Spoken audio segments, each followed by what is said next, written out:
સૌ મિત્રોને જય માતાજી, રામ રામ। મિત્રો, તમારું સ્વાગત છે અમારી યુટ્યુબ ચેનલ સુપર ગુજરાતી સ્ટોરીમાં। મિત્રો, આજના વિડીયોમાં આપણે એક સત્ય ઘટના આધારિત એક મોટિવેશનલ સ્ટોરી સાંભળશું। તો ચાલો મિત્રો શરૂ કરીએ આજની સ્ટોરી, જે સ્ટોરી સત્ય ઘટના ઉપર આધારિત છે।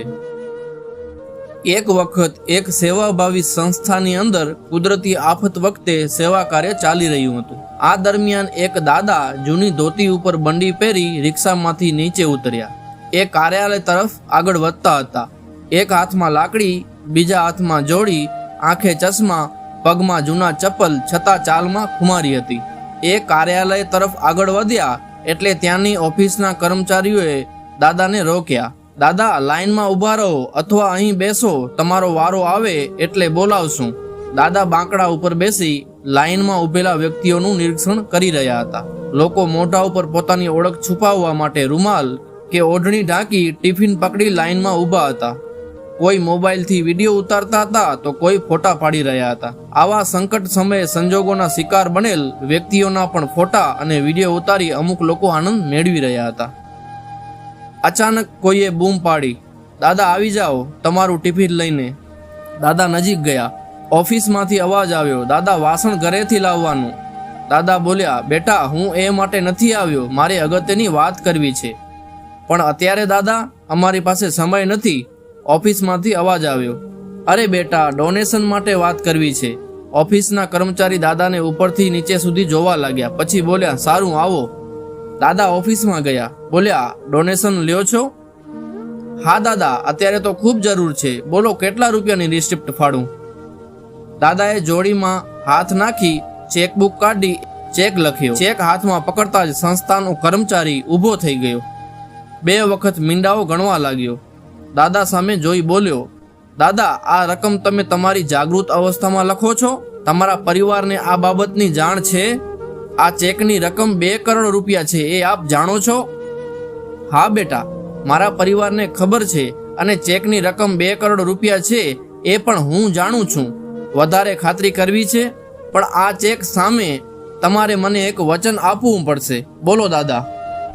આ સંસ્થામાં આવતી દરેક વ્યક્તિ પીડિત હોય છે, તે કોઈ પણ ખરાબ સંજોગોના શિકાર બનેલા હોય છે। આવી વ્યક્તિઓના ફોટા પાડવા, વિડીયો ઉતારવા યોગ્ય લાગે છે? ના દાદા, આ કોઈ કીર્તિદાન નથી બેટા, તેથી બસ મારી એક નાની શરત છે, આ સંસ્થામાં ફોટો તથા વિડીયો ઉતારવાની સદંતર મનાઈ છે, આટલું બોર્ડ મારી દેજો। કાર્યાલયનો સ્ટાફ દાદાને હાથ જોડી બોલ્યા, દાદા, કોઈના પહેરવેશ ઉપરથી વ્યક્તિ વિશે અનુમાન ન બાંધવું જોઈએ, અમે તમને ઓળખવામાં ભૂલ કરી। દાદા, દાનની રિસિપ્ટ કોના નામે બનાવીએ? દાદા બોલ્યા, દાન નહીં બેટા, ભેટ બોલ।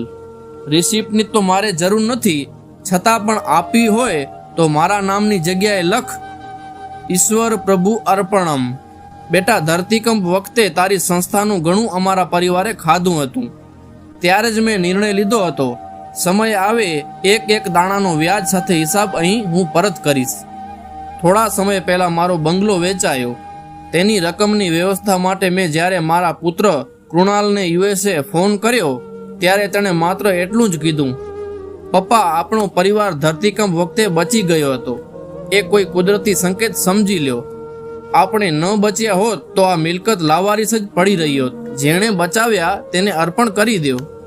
જે સંસ્થાનું આપણે ખાધું હતું તે સંસ્થાને પાછું આપી તમારું ઋણ ઉતારો પપ્પા। અહીં ભગવાને મને ઘણું આપ્યું છે, પુણ્યનું ભાથું ભરી લ્યો, મોડું ન કરતા। જ્યોત સે જ્યોત જલે। સેવાભાવી સંસ્થાઓને કોઈ આપશે તો સંસ્થા ચાલશે। બેટા, હવે જાત ચાલતી નથી, કાયમ માટે હું USA જાઉં છું। આજે આ સંસ્થાને આપેલ વચન પૂરું કરી હું હળવો થઈ ગયો છું। અહીં આવતા દરેક વ્યક્તિ દુઃખી, લાચાર અથવા કુદરતી આપત્તિનો ભોગ બનેલ હોય છે। આવી વ્યક્તિઓ સાથે માનવતાભર્યું વર્તન અને વ્યવહાર કરજો। કુદરત રૂઠી હોય ત્યારે આવી વ્યક્તિઓ સાથે મજાક ન કરાય। ચલ બેટા। દાદા ઊભા થયા, સાથે આખો સ્ટાફ હાથ જોડી ઊભો થયો। તો મિત્રો, આ સ્ટોરીમાંથી એ પ્રેરણા મળે છે, આ સ્ટોરીનો સાર એ છે, મોત માટે તો કોઈ કારણ નિમિત્ત બને છે, એ તો કોઈ પણ સ્વરૂપે આવે છે।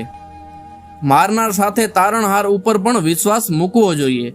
આપણી નજર હંમેશા કોઈ પણ ઘટના વખતે કેટલા મર્યા એ સંખ્યા ઉપર જ હોય છે, પણ કેટલા બચ્યા તેની ઉપર જતી નથી. જો મારનાર માટે ઈશ્વર જવાબદાર હોય તો બચાવનાર માટે કેમ નહીં? તો મિત્રો, આજની આ સત્ય ઘટના આધારિત સ્ટોરી તમને કેવી લાગી? વિડીયો પસંદ આવ્યો તો વિડીયોને લાઈક કરી દેજો અને તમારા મિત્રો સાથે શેર પણ કરી દેજો. મળીશું એક નવી સ્ટોરી સાથે, નવા વિડીયો સાથે. ત્યાં સુધી સૌને જય માતાજી, રામ રામ.